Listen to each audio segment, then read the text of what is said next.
नमस्कार, मी पूजा. लोकमतमध्ये तुमचं स्वागत आहे. लोकमतचे एडिटर इन चीफ राजेंद्र दर्डा यांच्या पुस्तक प्रकाशन सोहळ्यात आपण आहोत आणि आपल्यासोबत आहेत मंत्री पंकजा मुंडे. काय सांगाल, लोकमतच्या मंचावर तुम्ही अनेकदा आलात, आता पुस्तक प्रकाशन सोहळ्याचं निमित्त आहे. हे पण मला पूर्वी योग आलेला आहे. त्यांनी खूप सुंदर पुस्तकं लिहिलेली आहेत. त्यांच्याशी राजन बाबूंशी वेगवेगळ्या विषयांवर चर्चा करता येते. त्यांच्यामध्ये खूप कलागुण आहेत. वेगवेगळ्या क्षेत्रात त्याची आवड आहे त्यांना. आणि लोकमत परिवार हा माझ्यासाठी परिवार आहे. कारण मुंडे साहेबांपासूनची आमची चौथी पिढी आली आता. एवढे प्रेमाचे संबंध आहेत. राजन बाबू यांचेही स्नेहाचे, विजयबाबूंचे संबंध आहे. आज त्यांचं हे पुस्तक प्रकाशन झालं, टाईमलाईन. मी त्यांना खूप शुभेच्छा देते आणि असंच वेळोवेळी त्यांनी अशा माध्यमातून आम्हाला मार्गदर्शन आणि दिशा देत राहतात. तुम्ही पुस्तक प्रेमी आहात का? तुमचं आवडीचं पुस्तक जे तुम्ही सजेस्ट करा. मी खूप पुस्तक प्रेमी आहे. आमचं लहानपण पूर्ण वाचनात गेलेलं आहे.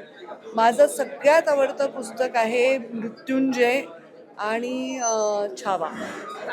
एक शेवटचा प्रश्न. सोशल मीडियाचं सगळा आजचा जमाना आहे आणि त्या आधारितच हे पुस्तक आहे. पण सोशल मीडिया आता बघितलं तर एक आंदोलन सध्या सुरू आहे, जी चळवळ सुरू आहे नॅशनल, आणि त्याचंच दिल्लीमध्ये आंदोलनात झालं कॉक्रोच जनता पार्टी. तुम्ही कॉक्रोच जनता पार्टीकडे कसं बघता? मी जसं राजन बाबूंनी आता पुस्तक लिहिलं त्याच्यामध्ये मुख्यमंत्री देवेंद्रजींनी पण भाषणात सांगितलं की सकारात्मकता, आपण एखाद्या गोष्टींना टिप्पणी करतो, आपलं मत मांडतो, त्याला कोणालाही न ओरखडताही ते मांडता येतं. ते नवीन पिढीला कळलं पाहिजे. अत्यंत गलिच्छ भाषा वापरली जाते. कोणाला ज्या विषयाचं ज्ञान नसतं, म्हणजे एका 55 वर्षाच्या व्यक्तीला 15 वर्षाचा मुलगा रेतुरेवर ट्रोल करतो. एक महिला असून बऱ्याच वेळा मलाही अश्लाघ्य भाषेत ट्रोल केलं जातं.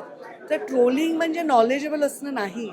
आणि त्यामुळे कुठलीही चळवळ असली तरी त्या चळवळीला ध्येय असलं पाहिजे. चळवळींना ध्येय होतं स्वातंत्र्य काळापासून ते आत्तापर्यंत. तर तसं तरुणाईला तशी दिशा दिली गेली पाहिजे, त्यांना शाबासकी दिली गेली पाहिजे, चुकीच्या गोष्टींना नाही दिली गेली. सारखे जे घोटाळे होत आहेत नामांकित परीक्षांमध्ये, त्याच्यावरून त्यांनी हे आंदोलन पुकारले आणि राजीनामा मागितलाय शिक्षण मंत्र्यांचा. त्यांचा विषय मी नाही बोलत आहे पर्सनली.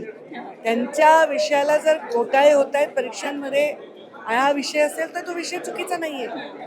फक्त भाषा त्यांना म्हणून नाही, मी सर्वांना सांगेन की तुम्ही प्रखर भाषा वापरा, प्रभावी भाषा वापरून टीका करता येते, पण भाषेचा स्तर खाली गेला नाही पाहिजे.